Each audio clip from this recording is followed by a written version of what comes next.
Ganun po. Oo. Okay. Ito po pangatlo ko. Bali, Sige. ito po pangatlong tanong ko. Kaya ko po to matatanong sa inyo. Kasi po, nung first work ko po, bali po may katrabaho ako. Tapos, sabi, tinanong niya ako kung ano yung religion ko, ganyan. Tapos sabi ko, yung parents ko po kasi, kaanib na po sa iglesia ninyo po. Yung papa ko tsaka mama ko po. Tapos ako po, sunod na po. Tapos, sabi niya sa akin, sabi ko, sunod na kasi ako, gusto kong umanib po sa iglesia. Sabi niya nga sa akin, huwag ka nga anib, malulungkot daw siya pag umanib daw ako. Sabi kong ganun. Hindi ko na lang siya pinansin. Tapos sabi niya ganun sa akin, alam mo ba yung Brad Eli nyo, dating iglesia ni Cristo yan? Sabi niya ganun sa akin. Tapos sabi ko naman ganun sa kanya, mapapatunayan mo ba yan sa akin? Sabi kong ganun. Pag napatunayan mo yan sa akin, sabi kong ganun. Sabi niya ganun sa akin, o sige, kunin daw niya yung mga papatunay niya sa akin. Tapos nung kinabukasan, sabi ko, nasa na? Wala naman siyang pinakita sa akin. Sabi kong ganun sa isip ko, sinungaling siya. Kasi sabi niya ganun sa akin, papatunayan niya, hindi naman. Hindi yung kaibigan mo sinungaling. Ang sinungaling si Manalo sa kay mga ministro niya. Yung kasi nagsabi sa kanila ng ganun eh. Pero, tinan mo ha, pakita ko sa iyo ebidensya. Meron silang palabas sa Net 25, yung kanilang istasyon, Nilagay nila, dati raw akong ministro ni Manalo. Pakilagay sa screen. Yan, nakalagay po dyan. Ang tamang daan, Arts Culture, 2003. An Iglesia ni Cristo program in which the main purpose is to refute the teachings of former INC minister Eli Soriano. Alam mo, sinasabi nila, former INC raw ako. Napakasinungaling talaga niyang mga ministro na yan, pati si Manalo sinungaling. Siya nagtuturo sa kanyang mga miyembro at saka sa kanyang mga ministro. Nang maanib ang mga magulang ko sa Iglesia ng Diyos, 1934. Nang ipanganak ako, 1947. Kaanib na magulang ko rito nung ipanganak ako. Kaya dito na ako lumaki sa Iglesia ng Diyos. Paano ngayon ako naging Iglesia ni Cristo? At ang pangako ko sa kababayang Pilipino, kahit yan ang kaisa-isang iglesia sa mundo, hindi ako aanib dyan. Mali yan eh. Ako aanib dyan. Manluloko sa kapwa-tao yan. Sa bagay, hindi nakakapagtaka. Si Manalo mismo nagsabi, ang mga ministro niya sinungaling eh. Pakinggan nyo, sabi ni Manalo.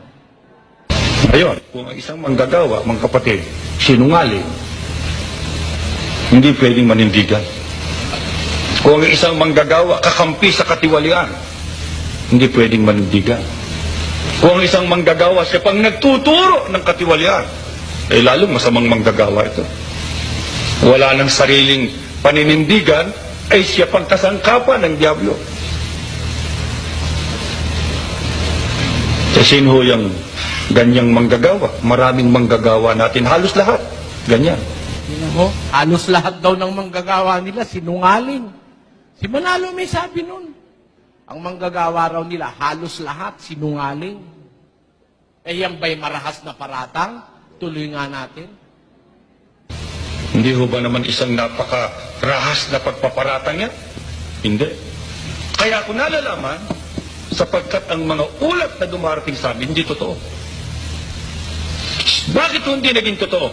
Hindi sapagkat ang kapatid ang nagkamali, kundi ang mga manggagawa ang siyang bumabago ng ulat para ilihis ang paniniwala ng pangangasiwa. Binabago ulat ng mga manggagawa. Kaya yung mga ministro ni Manalo, karamihan dyan sinungaling eh. Maniniwala ba kayo dyan pagka narinig nyo sa telebisyon? Ang maririnig nyo dyan puro paninira laban sa akin Masyadong kung ano-anong mahahayap na salita. Pakinggan nyo ang mga iba. Meron pong naalala ko pati na dyan. May nagtanong po kasi tungkol sa logo nung samahan ni Mr. Soriano. Yung angkla. May pinaliwanag siya yung angkla. Si Christian, si Dipete ng pananampalataya. Parang logo ng Siman, Siman. Punta sila ba't Siman naman yun? Talagang Siman naman ito si Mr. Soriano Siman Luloko, si Mandarambong, si Mangungutong. Talagang Siman yan. Yung 20,000 miyembro niya. Totoo, hindi naman nangungutong lang si Mr. Soriano Sa maikling salita, hinihinga na ng abulo. Pagkatapos, kinukutungan pa. Si Commander Ingkong, no? Oo. Ng hostage na. Oo. Kung sino-sino hino-hostage. Siyang nang hostage. Kapatid At na. yan lang po yan. Extortionist. Oo. Isipin niyan, mga kababayan, no? Kaya nga, kung doon sa Mindanao, merong abo sayap, nang hostage. May mga commander, and commander robot, no? Dito, merong Commander Eli, nang hostage din Doon dinadala yung kanyang hostage sa Apalit. Yun pong mangangaral na yun, na ang sentral ay nasa Apalit. Hindi ho tunay na mangangaral yun. Yun ang katuparan ng hidhid, dayukdok, gutom, mangungutong, mangho-hostage. Ayoko nang masabihin, sira ulo talaga ito si Mr. Soriano. Siya ang numero 1, matakaw sa pera, ganid na, higit pa. Kaya hindi po dapat isaba ng loob ng sino bang kung masabi namin na itong si Mr. Soriano hindi gaanong pinaggagagamit yung kanyang isip. Mas ginagamit niya yung kanyang bibig kaysa doon sa kanyang isip. Sa baho yun? Hindi ba? Puro bibig lang. Oo. Sabagay, sa isang banda, mabuti rin yung pagkainin na napunta sa surplus, pag-aagawan yung kapatid na. Yun ha? May mga tinatawag pong Slightly used. slightly used nga lang. May karugtong po dyan Sinasabi na iba. Ngunit totally damaged. Yun ang mahirap Slightly used, pero totally damaged. Sa samahan pala ni Mr. Soriano, pinapag-aabuli na minumulestya pa. Ganun po. Inuutangan. Sabi na sa iba't termino, inuutangan. Gabitin na natin. Minumulestya sapagkat alam naman natin, hindi babayaran ni Mr. Soriano yan Inuutangan na, inuutakan pa. Ganun po. Wala na ibang konklusyon, Mr. Willie Santiago. Amo mo mandurukot. At kasama ka roon sa mga mandurukot, sa grupo ng mandurukot. Kaya Mr. Soriano at yung mga kasama mo, ano ba yun naman itong ating pag-uusap na ito? Parang ang kausap natin ito bangag At sana po makita ninyo kung magkakano na ang mga nakuha ni Mr. Soriano, nahuthot ni Mr. Soriano sa kanyang mga kaanib. Alam po ninyo mga kababayan, parang gusto na po namin maniwala doon sa sinasabi ng iba. Kapatid na rin para daw nakabato o durog itong barkada ni Mr. Soriano. Nakakulimbat, Oo. 2 taong nga nangungulimbat ng illegal, Mr. Soriano. Saka napapansin ko, kapatid na Paul, talagang tuso ito si Mr. Soriano Hindi ba panghuhut-hut yan? Talagang nanguhut-hut ito si Mr. Soriano. Nahihibang yata ito si Mr. Soriano. Sagutin mo.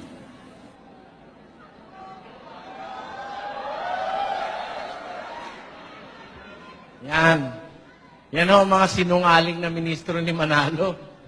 Kung ano-ano mga pinagdududuktong-duktong na mga paratang. Wala naman silang ebidensya. Kaya yan po. Dati raw ako ministro. Hindi po totoo yun. Hindi ako kasali dun sa mga ministro ni Manalo na manluloko. Pati nga yung tagapangasiwa nila, niluloko, binabago ulat. Sabi ni Manalo, binabago ulat. Mga mandaraya yung ministro niya. Alam niyo kung bakit ganyan niya. Nagsasalita ng kung ano-ano. Mga upahan kasi yan Inuupahan ni Manalo. Pakinggan niyo si Manalo. Ano ang sulat sa akin ng isang kapatid? Baka gusto niyo ipabasa ko sa inyo. Hanggang ngayon, wala pa po akong nakikitang matino na manggagawa sa kasaysayan ng buhay ko. Lahat po, puro tiwali. Masakit na salita. Nasaktan ako. Sapagkat ako'y manggagawa rin. Pero hindi ko masita yung kapatid sapagkat alam kong nagsasabi siya. Kung hindi ba buong buo na katotohanan nagsasalita siya ng totoo. Wala nang nagkaroon ng takot sa Diyos na kahit isa para tumayo at manindigan sa panig ng katwiran. Lahat manglulupig na ng katwiran. Bakit? Sweldo ang hinahanap. Yung tulong niya, yung bahay niya, yung kasaganaan niya. Ano raw hinahanap ng mga ministro niya? Sweldo, kasaganaan, tulong. Hindi ka taka-taka kung ano-ano sabihin laban sa akin. Inuupahan yan May sweldo yan. Trabaho lang ang ginagawa nila Trabaho na nila yon.